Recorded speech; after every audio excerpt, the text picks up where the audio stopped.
চ্যানেলটি নতুন হয়ে থাকলে চ্যানেলটা অবশ্যই সাবস্ক্রাইব করে দিও আর পাশে থাকা বেল আইকনটা প্রেস করে দিও যাতে আমার ভিডিও সবার আগে তোমার কাছে পৌঁছে যায়। তো আজকে আমি চলে এসেছি একদম ভিন্ন ধরনের ভিন্ন স্বাদের একটা রেসিপি নিয়ে, যার নাম হচ্ছে গুড় পিঠে বা গুড় পিঠা। তো চলো দেখে নেওয়া যাক এর জন্য কী কী করতে হবে। এর জন্য নিয়েছি বেশ কিছুটা পরিমাণে চালের গুঁড়ো আর এরপর আমি নিয়ে নেব আটা। চালের গুঁড়োর থেকে আটার পরিমাণটা কম রাখতে হবে, অর্থাৎ চালের গুঁড়ো 500 নিলে এখানে আটাটা মোটামুটি 400 থেকে 450 মতো নিতে হবে, এইভাবে করতে হবে।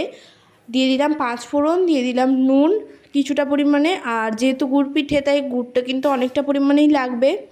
এখানে আমি 2 হাতা মতো গুড় দিয়ে দিলাম। এরপর দিয়ে দিচ্ছি জল। গুড়টা যে পাত্রে ছিল সেই পাত্রে জল ঢেলেই আমি দিয়ে দিলাম এখানে জলটা।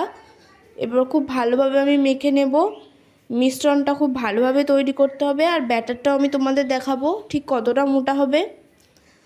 খেয়াল রাখতে হবে গুড়টা যেন একদম সম্পূর্ণভাবে গলে যায়। বেশ কিছুক্ষণ ধরে এটাকে এইভাবে মেখে যেতে হবে।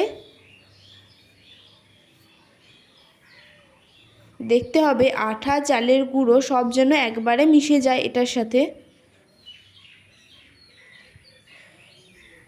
এরপর আমি কড়াইতে দিয়ে দিলাম বেশ কিছুটা পরিমাণে সাদা তেল। তেলটা গরম হোক আর আমি তোমাদের দেখিয়ে দিই ব্যাটারটা ঠিক কতটা মোটা হয়েছে। এই যে দেখো, এতটা টাইট রাখতে হবে, পাতলা হলে চলবে না।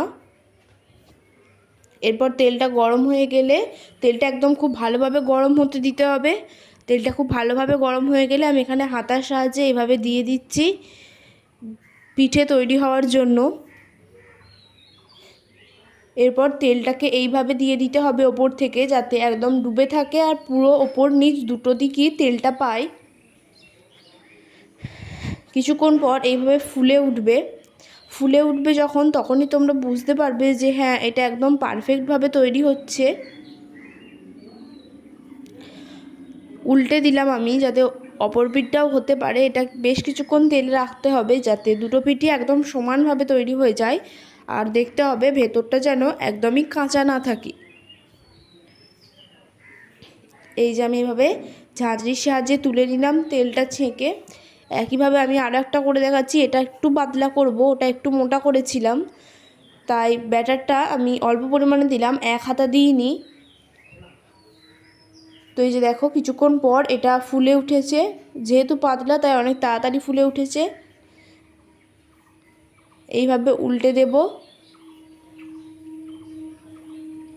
যখনই দেখবে এরমভাবে ফুলে উঠেছে তখনই কিন্তু বুঝতে পারবে তোমরা যে হ্যাঁ এটা হচ্ছে খুব ভালোভাবে।